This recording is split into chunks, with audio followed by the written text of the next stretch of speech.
we are going to do the Mount Rushmore for my New York Metropolitans.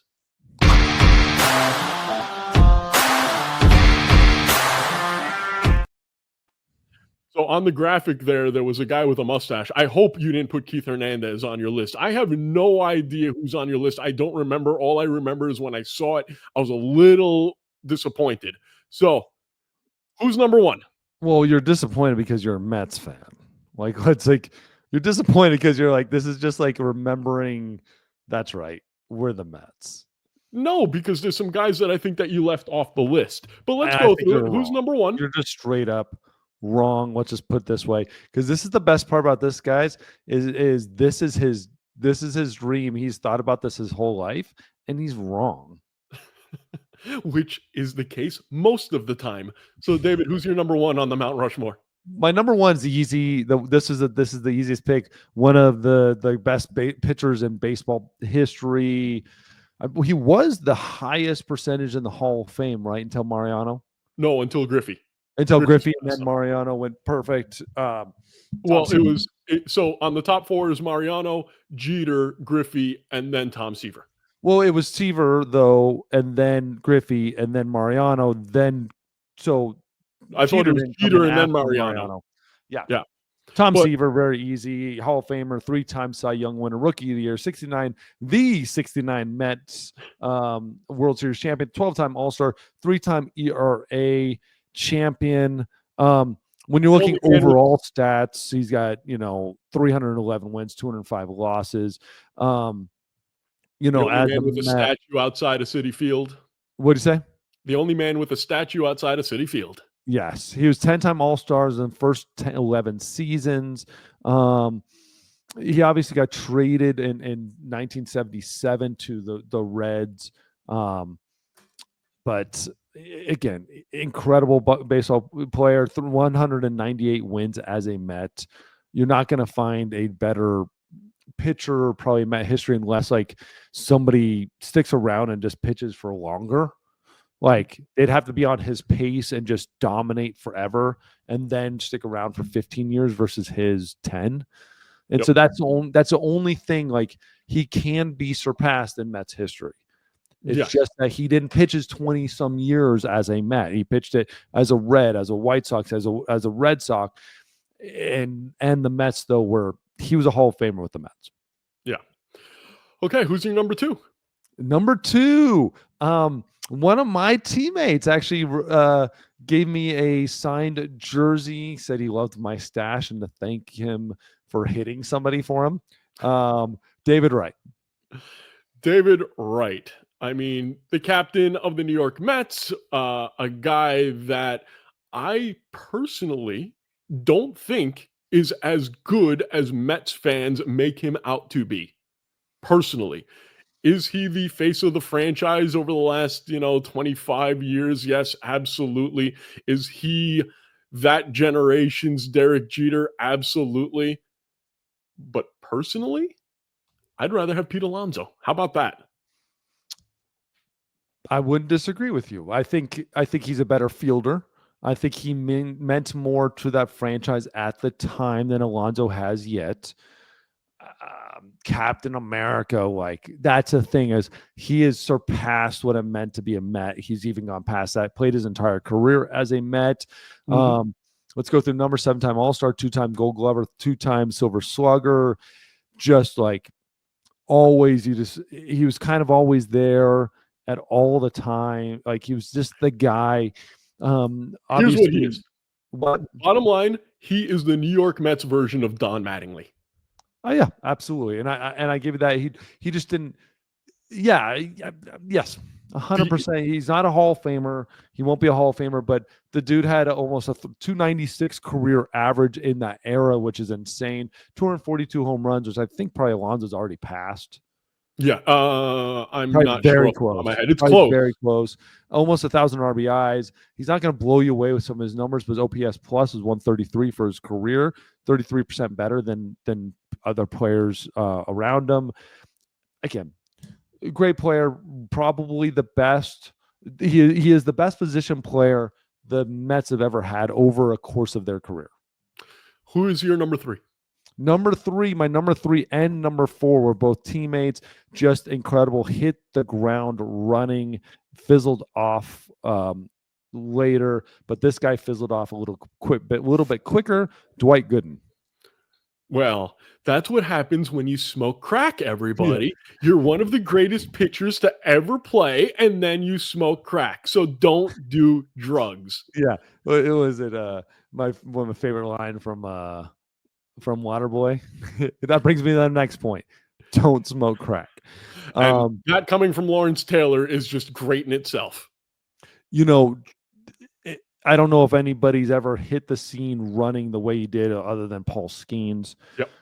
And again, I don't even know if Paul Skeens is able to do what he's doing. You know what he did? Rookie of the year. Okay, cool. And he was 17-9 though. Skeens wasn't. Led the everybody in strikeouts, fielding independent pitching, whip, hits per 9, strikeouts per 9, 11.4, which is insane. Rookie of the year, MVP number 15, Cy Young 2 his rookie year.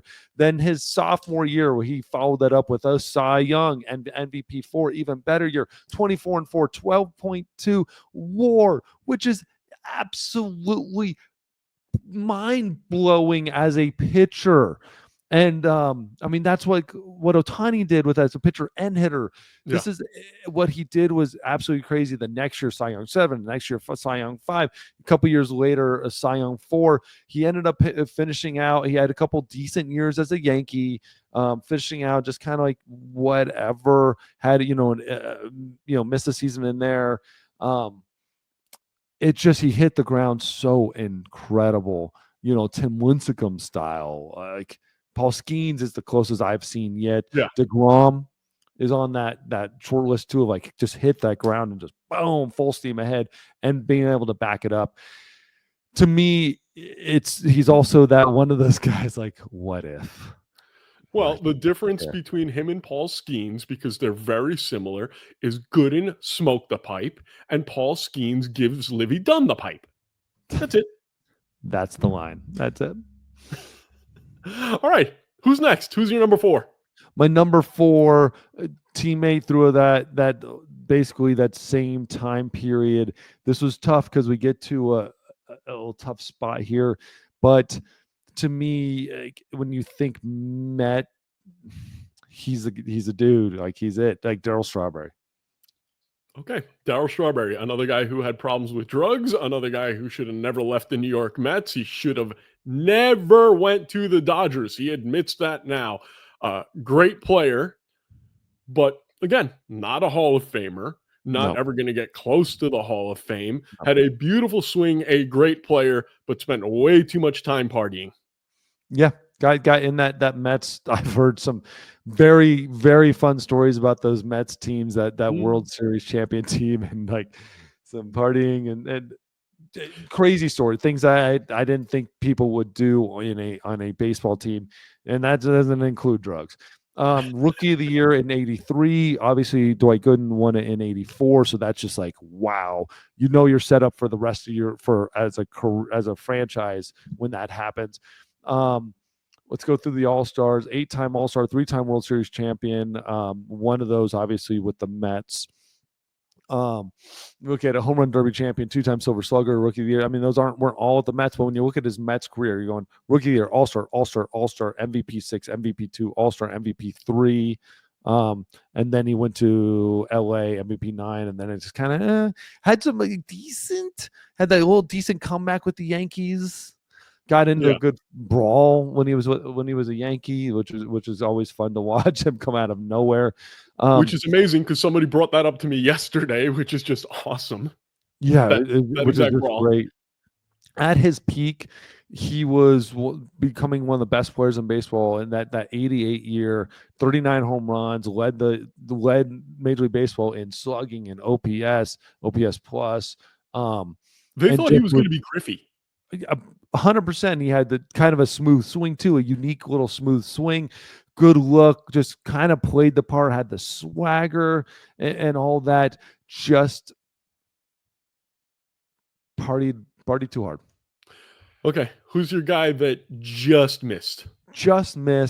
And to me, this is where it gets a little hard. But to me, it's Jacob deGrom. Okay. And I'm glad that you brought up. what he was able to do in his very short time there. It's interesting. You brought up, and again, I say short time there. He was there, still decent a little amount. Yeah. You brought up a guy like Shohei Ohtani saying that he could be a Dodger or whatever, like just how great he was in a short period of time. Yeah. DeGrom was better when versus Ohtani with the Angels. DeGrom was better with the Mets. And to me, what he was able to accomplish in that very short time there is just so insane. What was he? Back-to-back Cy Young awards in 18 and 19. They had, and he almost had in 2020. Could have very easily gotten it. Bauer got it, which is just BS. Because he only had a good first half. The only time he ever really pitched well in his entire career.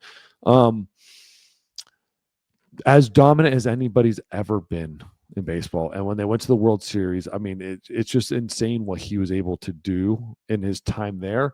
Just wasn't healthy. If he would have been healthier, he would have made this list as probably number 2 behind Tom Seaver. Here's my problem with you. Dwight Gooden versus Jacob deGrom. I take Jake. That's why I have a problem with your list, because they both won Rookie of the Year, but Jake has multiple Cy Youngs and was dominant, where he was the best pitcher in baseball longer than Dwight Gooden was. 4, 5, 6. So 82 wins. Let's look at this. 2 wins. Forget about wins. I'm not going to look at the wins. Oh, dude, it's not even close. Dwight Gooden blows him out of the water.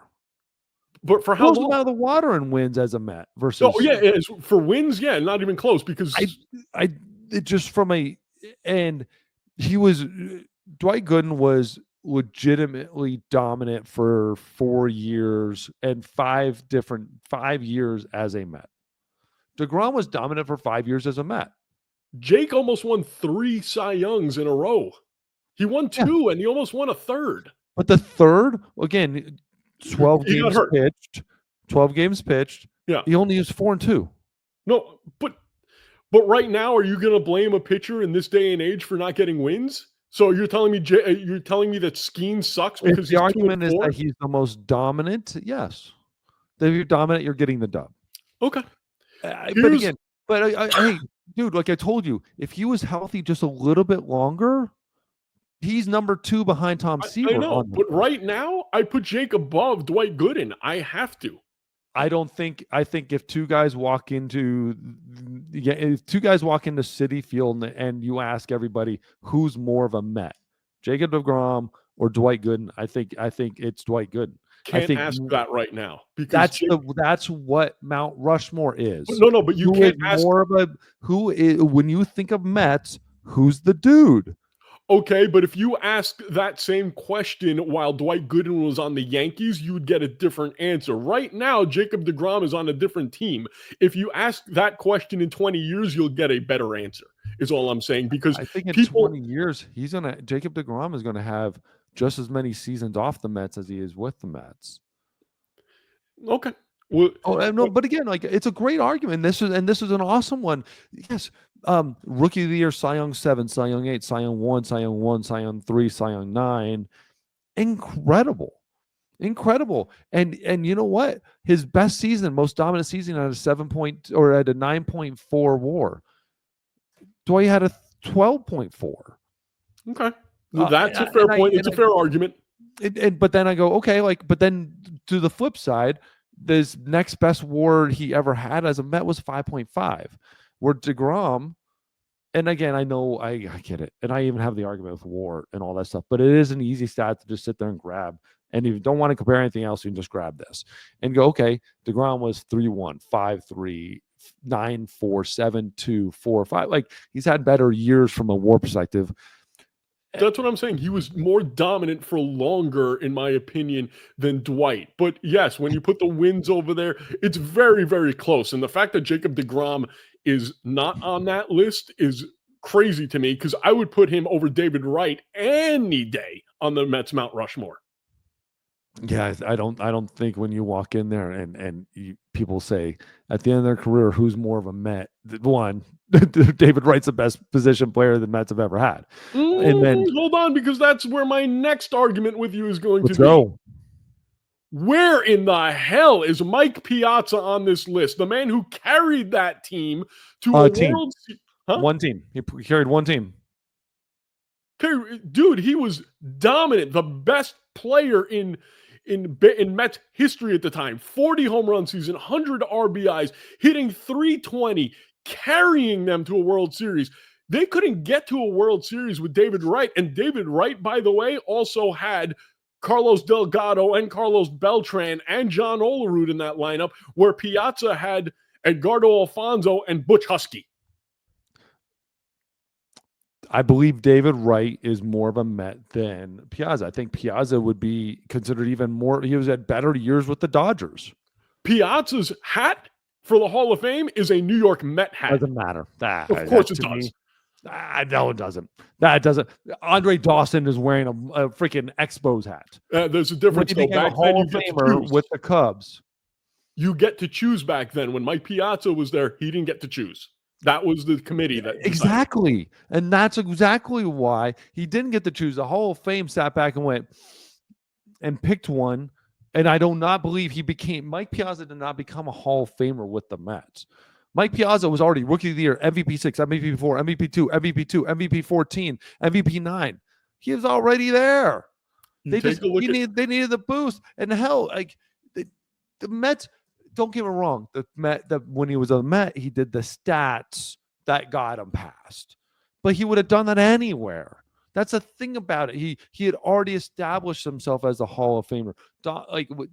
That's to me the argument of who he wears in the Hall of Fame. There's so much political stuff that goes behind it. The Mets needed another Hall of Famer. They needed it.